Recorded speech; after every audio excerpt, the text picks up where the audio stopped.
বিশ্বের সবচেয়ে শক্তিশালী গোয়েন্দা সংস্থাগুলোর চোখ এড়িয়ে যখন নতুন কিছু একটা ঘটে যায়, ঠিক তখনই আন্তর্জাতিক রাজনীতিতে একটা অদ্ভুত পরিস্থিতির সৃষ্টি হয়। এমন একটি মুহূর্ত এখন চলছে যেখানে পুরো পৃথিবীর প্রতিরক্ষা ব্যবস্থা যেন ধাক্কা খেয়ে স্তম্ভিত হয়ে গেছে। কিন্তু আসলে কি ঘটছে? কেন এত বড় একটি ঘটনার পরেও বিশ্ব নেতারা নীরব হয়ে আছেন? গত কয়েকদিন ধরেই আন্তর্জাতিক গণমাধ্যম এবং প্রতিরক্ষা বিশ্লেষকদের আলোচনায় একটি নাম বারবার উঠে আসছে। গোপন সূত্রে বেরিয়ে আসা কিছু তথ্য এবং ছবি ঘিরে এখন গোটা বিশ্বে তোলপাড় শুরু হয়েছে। খবরগুলো এতটাই অবিশ্বাস্য যে প্রথমে অনেকেই ভেবেছিলেন এটি কোনো ভুয়া খবর বা রাজনৈতিক অপপ্রচার। কিন্তু যখন বিষয়টি গভীরে গেলেন বিশেষজ্ঞরা, তখন তাদেরও ঘাম ছুটতে শুরু করে। রাশিয়া সম্প্রতি এমন একটি অস্ত্রের অস্তিত্বের ইঙ্গিত দিয়েছে যা কেবল একটি দেশ না, একসঙ্গে ৩ থেকে ৪টি দেশকে মানচিত্র থেকে চিরতরে মুছে ফেলার ক্ষমতা রাখে। এই অস্ত্রটি দেখতে একদম মহাকাশে পাঠানোর জন্য তৈরি কোনো বিশাল রকেটের মতো। এর উচ্চতা প্রায় ৩৬ মিটার। আপনারা হয়তো ভাবছেন ৩৬ মিটার মানে কতটুকু?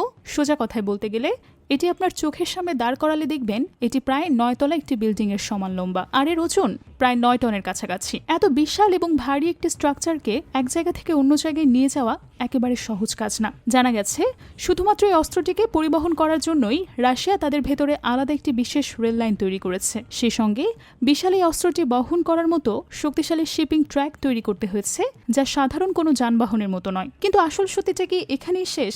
এর আকার আকৃতি বা পরিবহন ব্যবস্থা যতটা না ভয়ের, এর ভেতরে লুকিয়ে থাকা ধ্বংস ক্ষমতা তার চেয়ে কয়েক গুণ বেশি ভয়ঙ্কর। এর ধ্বংস ক্ষমতা বোঝার জন্য আমাদের একটু পেছনে ফিরে তাকাতে হবে। ১৯৪৫ সাল আমেরিকা যখন জাপানের হিরোশিমায় পারমাণবিক বোমা ফেলেছিল, সে বিস্ফোরণের শক্তি ছিল মাত্র ১৫ কিলোটন। সে একটি বোমাই লাখ লাখ মানুষের প্রাণ কেড়ে নিয়েছিল এবং পরবর্তী প্রজন্মকে করেছিল জন্মগতভাবে অক্ষম। এরপর ১৯৬১ সালে সোভিয়েত ইউনিয়ন বা বর্তমান রাশিয়া যখন তাদের সবচেয়ে বড় বোমা টেজার বোমা পরীক্ষা করেছিল, সেটির শক্তি ছিল ৫০ মেগাটন। ইতিহাসে লেখা আছে সে বিস্ফোরণের শক ওয়েভ পৃথিবীকে ৩ বার প্রদক্ষিণ করে এসেছিল। এবার নতুন যে অস্ত্রটির কথা বলা হচ্ছে, আন্তর্জাতিক বিশ্লেষকদের ধারণা এর শক্তি ১০০ থেকে ১২০ মেগাটনের মতো হতে পারে। একটু কাউন্ট করে দেখুন তো, হিরোশিমার সে ভয়াবহ ধ্বংসের তুলনায় এটি প্রায় ৮,০০০ গুণ বেশি শক্তিশালী। বিজ্ঞানীরাও এখন হিসাব মেলাতে পারছেন না যে যদি এই অস্ত্রটি কখনো ব্যবহার করা হয় তবে পরিবেশ এবং পৃথিবীর জলবায়ু কতটা বড় একটি ধাক্কা সামলাবে। কিন্তু প্রশ্ন হলো, এত বড় একটি অস্ত্র তৈরি করতে গেলে তো অনেক সাউন্ড হবে। গোয়েন্দা সংস্থাগুলো খবর পায়, কিন্তু রাশিয়া কিভাবে এটা করলো? এখানেই লুকিয়ে আছে সবচেয়ে বড় রহস্য। আমেরিকার সিআইএ বা ইউরোপের শক্তিশালী গোয়েন্দা সংস্থাগুলোর উপগ্রহ প্রতিনিয়ত পৃথিবীর প্রতিটি প্রান্তে নজর রাখে, কিন্তু রাশিয়া অস্ত্রটি তৈরি করেছে সাইবেরিয়ার একেবারে গভীরে একটি গোপন ল্যাবরেটরিতে, এমন একটি জায়গা যেখানে কোনো স্যাটেলাইট ক্যামেরা ঢুকতে পারে না। আকাশ থেকে ওই এলাকার ছবি তোলা হলে সেটি সম্পূর্ণ ঝাপসা দেখা যায়। অর্থাৎ রাশিয়া তাদের সাইবার এবং প্রযুক্তিগত দক্ষতা ব্যবহার করে পুরো প্রকল্পটিকে ঢেকে রেখেছিল। আর এই প্রকল্পে কাজ করেছেন প্রায় ২,০০০-এর বেশি বিজ্ঞানী এবং ইঞ্জিনিয়ার। কিন্তু রাশিয়ান গোয়েন্দা বিভাগ এখানে এমন এক অভিনব কৌশল প্রয়োগ করেছে যা সিনেমার চিত্রনাট্যকেও অবশ্যই হার মানায়। কোনো বিজ্ঞানীকেই পুরো প্রজেক্টের ধারণা দেওয়া হয়নি। এক একজন শুধু একটি নির্দিষ্ট ছোট্ট অংশে ডিজাইন করতে বলা হয়েছে, ফলে কেউই জানতো না যে তারা আসলে কি তৈরি করেছে। কিন্তু এই অস্ত্রের প্রযুক্তিগত দিকটি আরো ভয়ানক। আমরা সাধারণত জানি পারমাণবিক বোমা মানেই ইউরেনিয়াম বা প্লাটিনিয়ামের মতো ব্যবহার, কিন্তু গবেষণা সংস্থাগুলোর দাবি এই নতুন অস্ত্রের সেই পুরনো পদ্ধতি ব্যবহার করা হয়নি। এর ভেতরে ব্যবহার করা হয়েছে নতুন প্রজন্মের ফিউশন প্রযুক্তির উপাদান, যার ফলে এটি শুধু বিস্ফোরণই ঘটাবে না, বরং অস্বাভাবিক পরিমাণে তাপ উৎপন্ন করবে বা যে কোনো আধুনিক বায়ু প্রতিরক্ষা ব্যবস্থাকে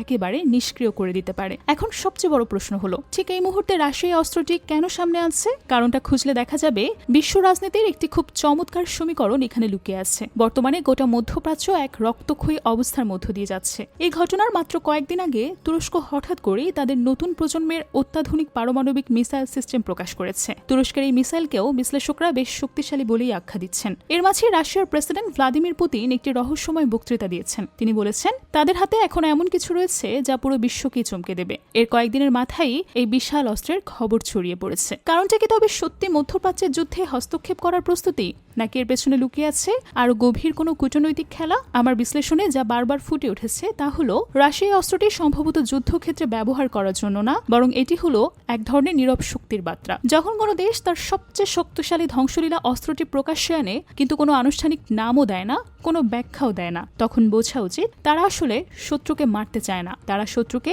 মনস্তাত্ত্বিকভাবে পরাজিত করতে চায়। আসলে রাশিয়া বুঝতে পারছে যে পশ্চিমা বিশ্ব, বিশেষ করে আমেরিকা, এখন মধ্যপ্রাচ্য এবং ইউরোপে তাদের নিয়ন্ত্রণ ধরে রাখতে হিমশিম খাচ্ছে। এই অস্থিরতার মাঝে রাশিয়া তাদের এই নতুন অস্ত্রের ছবি বা খবর ফাঁস করে মূলত আমেরিকা এবং তার মিত্র দেশগুলোকে বুঝিয়ে দিতে চাইছে যে যুদ্ধের ময়দান যদি আরও বিস্তৃত হয় তবে চূড়ান্ত পরিণতি সত্যি কি হতে পারে। আর এই কারণেই হয়তো এত বড় একটি ঘটনার পরেও আমেরিকা এবং ইসরায়েল এখন একটি শব্দও করেনি। আন্তর্জাতিক রাজনীতির বিশেষজ্ঞরা বলছেন এই নীরবতা আসলে ভয়ঙ্কর। তারা বুঝতে পারছেন না কিভাবে এই নতুন প্রযুক্তির বিরুদ্ধে তাদের বহু কোটি ডলারের মিসাইল ডিফেন্স সিস্টেম কাজ করবে। আন্তর্জাতিক মিডিয়ায় এই অস্ত্রের নাম দেওয়া হয়েছে টেজার বোমা 2 বা অবজেক্ট জেড 17, কিন্তু এটি আসলে কোনো পরীক্ষামূলক মডেল নাকি যুদ্ধক্ষেত্রে ব্যবহার করার জন্য সম্পূর্ণ প্রস্তুত করা অস্ত্র, সে ব্যাপারে এখনও কোনো নিশ্চিত তথ্য পাওয়া যায়নি। তবে একটি বিষয় স্পষ্ট, রাশিয়া অস্ত্রগুলোকে যেখানে রাখছে সেখানে কোনো ধরনের শিথিলতা নেই। খবরে বলা হচ্ছে এই মিসাইলগুলোকে রাখার জন্য মাটির নিচে বিশেষ ধরনের পারমাণবিক ব্যাংকার তৈরি করা হয়েছে। যে কোনো মুহূর্তে এগুলো ব্যবহারের জন্য পুরোপুরি প্রস্তুত রাখা হয়েছে বলেও ধারণা করা হচ্ছে। এই মুহূর্তে গোটা পৃথিবী তাকিয়ে আছে এই অদ্ভুত নীরবতার দিকে। একদিকে যেখানে তুরস্কের মতো দেশ তাদের নতুন মিসাইলের শক্তি প্রদর্শন করছে, অন্যদিকে রাশিয়া তার ইতিহাসের সবচেয়ে বড় অস্ত্রটি নিঃশব্দে সাজিয়ে রাখছে। পৃথিবীর মানুষ আজ এক অদ্ভুত দ্বন্দ্বের মুখোমুখি। এই প্রতিযোগিতাটা কি আসলেই বিশ্বের জন্য একটি নতুন ঠান্ডা যুদ্ধের সূচনা করছে, নাকি শক্তি প্রদর্শনের মাধ্যমে কোনো না কোনোভাবে বড় একটি বিশ্বযুদ্ধ ঠেকানো সম্ভব হবে? পৃথিবীর মানুষ একদিকে প্রযুক্তির এই অভূতপূর্ব অগ্রগতি দেখছে, অন্যদিকে সেই প্রযুক্তি যে কোনো মুহূর্তে পুরো মানবজাতিকে ধ্বংসের মুখে ঠেলে দিতে পারে সেটাও বুঝতে পারছে। রাশিয়ার এই অবজেক্ট জেড 17 আসলে কি শান্তির জন্য একটি হুমকি, নাকি একটি তৃতীয় বিশ্বযুদ্ধের প্রথম অধ্যায় ভবিষ্যতে তা বলে দেবে? তবে আমার একটি প্রশ্ন আপনাদের কাছেও রইল, আপনার মতে একটি দেশকে তার নাগরিকদের উন্নয়নের চেয়ে এমন ধ্বংসলীলা অস্ত্র তৈরিতে হাজার হাজার কোটি টাকা খরচ করা উচিত, যার ব্যবহার করলে নিজের দেশটাও ধ্বংস হয়ে যেতে পারে? জানিয়ে যাবেন আপনাদের মূল্যবান মতামত অবশ্যই কমেন্টে। ভালো থাকবেন, সঙ্গে থাকার জন্য ধন্যবাদ জানিয়ে শেষ করছি।